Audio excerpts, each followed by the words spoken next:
Hello friends, welcome to our channel. Friends, మనకి DRDO నుంచి అఫీషియల్గా మరో నోటిఫికేషన్ అయితే వచ్చేసిందనమాట.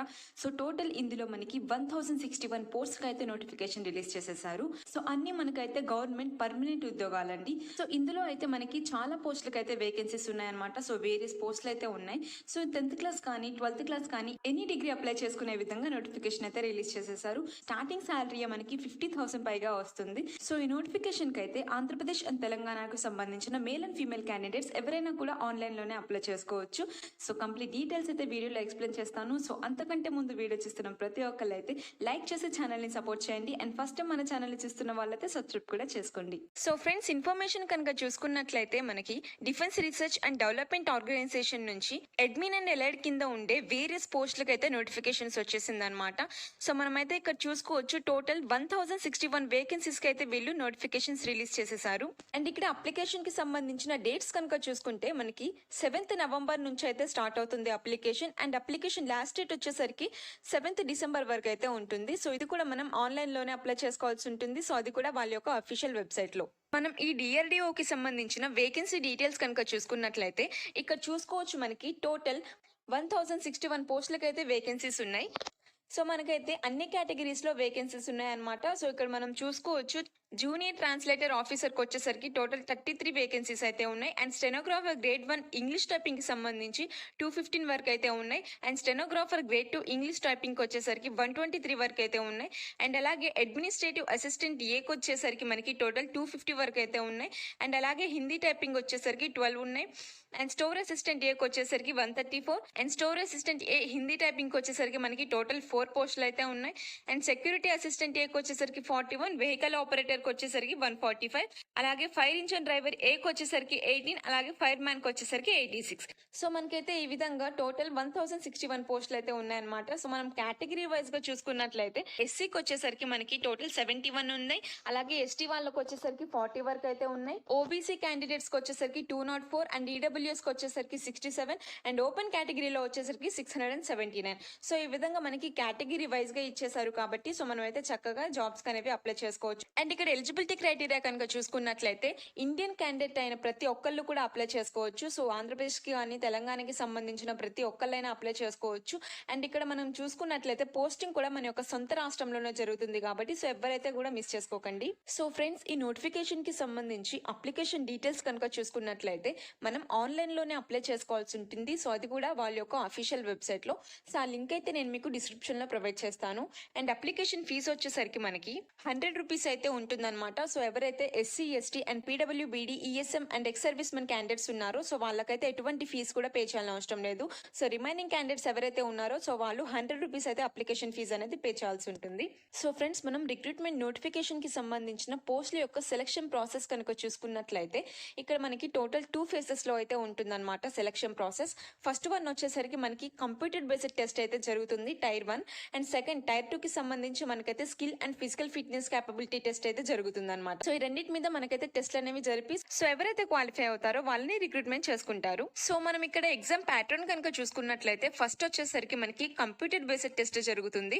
సో దాంట్లో వచ్చేసరికి మనకి పోస్ట్ కోడ్ 0310 కి అయితే 40 క్వశ్చన్స్ ఉంటుంది జనరల్ హిందీ మీద, అండ్ 40 క్వశ్చన్స్ ఉంటుంది జనరల్ ఇంగ్లీష్ మీద. అండ్ రిమైనింగ్ పోస్ట్ కోడ్స్ ఏవైతే ఉన్నాయో సో వాటికైతే టోటల్ 75 క్వశ్చన్స్ అయితే ఉంటుందన్నమాట. సో వచ్చేసరికి మనకి quantitative aptitude and reasoning ability, general awareness and general English. So వీటి మీద అయితే ఎగ్జామ్ కండక్ట్ చేస్తారు. సో ఈ కోడ్స్ కూడా మనకైతే పైన మెన్షన్ చేసేసారు. సో పోస్ట్ వైజ్ గా ఉంటుంది కదా, సో ఆ కోడ్స్ అనమాట ఇవి. సో ఇక్కడ చూసుకోవచ్చు మనకి పోస్ట్ నేమ్ పక్కన మనకి కోడ్స్ ఉన్నాయి కదా, సో వాటిని బట్టి కింద అయితే మనం చూసుకోవాల్సి ఉంటుంది. సో మనకి కోడ్ 0310 వచ్చేసరికి జూనియర్ ట్రాన్స్లేట్ ఆఫీసర్. సో ఈ పోస్ట్ కి వచ్చేసరికి మనకి 80 మార్క్స్ కి అయితే ఎగ్జామ్ కండక్ట్ చేస్తారు. 60 మినిట్స్ అయితే డ్యూరేషన్ ఉంటుంది అనమాట. అండ్ రిమైనింగ్ ఏవైతే పోస్టులు ఉన్నాయో సో వాటన్నిటికీ 75 క్వశ్చన్స్ ఉంటుంది, 75 మార్క్స్ అయితే ఉంటుంది, అండ్ 60 మినిట్స్ అయితే టైం ఉంటుంది. అండ్ నెక్స్ట్ ఐటీలో వచ్చేసరికి మనకి ఫిజికల్ ఫిట్నెస్, స్కిల్ ఫిట్నెస్ ఉంటుంది కదా, సో దానికి టోటల్ 200 మార్క్స్ అయితే ఉంటుంది. సో 120 మినిట్స్ వరకు అయితే కండక్ట్ చేయడం జరుగుతుంది. సో ఫ్రెండ్స్, మనం ఈ నోటిఫికేషన్ కి సంబంధించిన salary details and education qualifications కనుక చూసుకున్నట్లయితే ఇక్కడ మనం చూసుకోవచ్చు ఫస్ట్ జూనియర్ ట్రాన్స్లేట్ ఆఫీసర్కి వచ్చేసరికి మాస్టర్ డిగ్రీస్ అయితే చేసి ఉండాలన్నమాట. సో మాస్టర్స్ డిగ్రీ చేసి ఉండాలి. సో లేదంటే బీటెక్ అయితే చేసి ఉండాలి విత్ హిందీ అండ్ ఇంగ్లీష్ అనేవి మెయిన్ సబ్జెక్ట్ గా ఉండాలి. అండ్ దీనికి సంబంధించిన శాలరీ కనుక చూసుకున్నట్లయితే 7th CPC ప్రకారం మనకి 35,000 నుంచి 50,000 వరకు అయితే వస్తుంది. అండ్ దీనికి ఏజ్ లిమిట్ కనుక చూసుకున్నట్లయితే 30 years అయితే దాటి ఉండకూడదు అని చెప్పి మెన్షన్ చేసేసారు. అండ్ నెక్స్ట్ వచ్చేసరికి స్టెనోగ్రాఫర్ గ్రేడ్ 1 కి బీటెక్ అయితే కంప్లీట్ చేసి ఉండాలన్నమాట, ఏ స్ట్రీమ్ లో అయినా. అండ్ మనకి ఏజ్ వచ్చేసరికి 30 years అయితే దాటి ఉండకూడదు. నెక్స్ట్ వచ్చేసరికి స్టెనోగ్రాఫర్ గ్రేడ్ 2 ఉంటుందన్నమాట. సో ఇది ఇంగ్లీష్ టైపింగ్. సో దీనికి వచ్చేసరికి 12th క్లాస్ ఉంటే చాలు, చక్కగా ఈ నోటిఫికేషన్స్ కి అప్లై చేసుకోవచ్చు.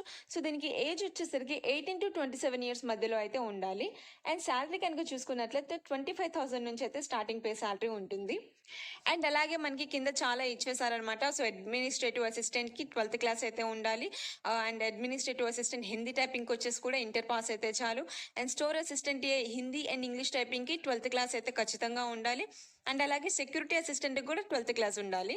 సో వీటన్నిటికి వచ్చేసరికి ఏజ్ మనకి 18 to 27 years మధ్యలో అయితే ఉండాలని కూడా చెప్తున్నారు. అండ్ అలాగే మనకి ఇది టైపింగ్ కి సంబంధించింది కాబట్టి సో మనకైతే కొంచెం టైపింగ్ స్కిల్స్ కూడా ఉండాలని చెప్పి అయితే నోటిఫికేషన్ లో క్లియర్ గా మెన్షన్ చేసేసారు. సో ఫ్రెండ్స్, ఇక్కడ మనం క్వాలిఫికేషన్ ని బట్టి పోస్టులకి అయితే అప్లై చేసుకోవాల్సి ఉంటుంది. సో ఎవరైతే కూడా ఒకటి లేదా అంతకంటే ఎక్కువ పోస్టులకి అప్లై చేసుకోవాలనుకుంటున్నారో సో వాళ్ళు సపరేట్ గా అప్లికేషన్ ఫీజు అనేది పే చేసి అప్లై చేసుకోవాల్సి ఉంటుంది.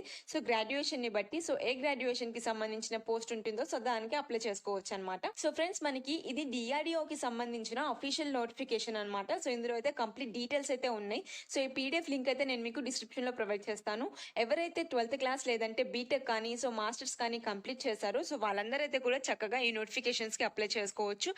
అండ్ మనకైతే 7th November నుంచి 7th December వరకు అయితే application open and closing dates అయితే ఉన్నాయి. అండ్ అవి కూడా అఫీషియల్ వెబ్సైట్ లోకి వెళ్ళి అప్లై చేసుకోవాల్సి ఉంటుంది. అండ్ అప్లికేషన్ ఫీజు వచ్చేసరికి 100 rupees అయితే ఉంటుంది. సో ఎవరైతే SC ST and PWS and PWD so వాళ్ళకైతే ఎటువంటి అప్లికేషన్ ఫీజు అనేది ఉండదన్నమాట. అండ్ ఇక్కడ మనం ఎగ్జామినేషన్ సెంటర్స్ కనుక చూసుకున్నట్లయితే తెలంగాణ వాళ్ళకి వచ్చేసరికి హైదరాబాద్ లో ఉంటుంది. అండ్ ఆంధ్రప్రదేశ్ వాళ్ళకి వచ్చేసరికి మనకి విజయవాడ, విశాఖపట్నం సో ఇట్లా అయితే ఉంటుందన్నమాట. సో చక్కగా మనం సొంత రాష్ట్రంలోనే ఎగ్జామ్ రాసుకోవచ్చు. సో ఎక్కడికి వెళ్ళి రాసుకునే అవసరం లేదు కాబట్టి సో మంచి ఆపర్చునిటీ, ఎవరు కూడా అసలు మిస్ చేసుకోకండి. ఫ్రెండ్స్, మనకి ఇది defence research and development organisation కి సంబంధించిన అఫీషియల్ వెబ్సైట్. సో మీరైతే డీటెయిల్స్ ఇందులో అయితే చెక్ చేసుకోవచ్చు. సో అఫీషియల్ లింక్ అయితే నేను మీకు డిస్క్రిప్షన్ లో ప్రొవైడ్ చేస్తాను. అండ్ మీరైతే అప్లికేషన్ కూడా ఇందులో నుంచి అప్లై చేసుకోవచ్చు అనమాట. అండ్ అప్లికేషన్ స్టార్టింగ్ డేట్ వచ్చేసరికి మనకి 7th November నుంచి అయితే స్టార్ట్ అవుతుంది. అండ్ ఎండింగ్ డేట్ వచ్చేసరికి మనకి 7th December వరకు అయితే ఉంటుంది. సో ఫ్రెండ్స్, ఇది నోటిఫికేషన్ కి సంబంధించిన కంప్లీట్ డీటెయిల్స్. సో ఈ వీడియోలో అయితే కంప్లీట్ డీటెయిల్స్ అయితే ఎక్స్ప్లెయిన్ చేశాను. So interested and eligibility candidates అందరూ కూడా తప్పనిసరిగా అప్లై చేసుకోండి. సో ఈ వీడియో కనుక మీకు నచ్చినట్లయితే లైక్ చేయండి. అండ్ ఫస్ట్ టైం మన ఛానల్ చూస్తున్న వాళ్ళైతే సబ్స్క్రైబ్ కూడా చేసుకోండి. Thank you for watching.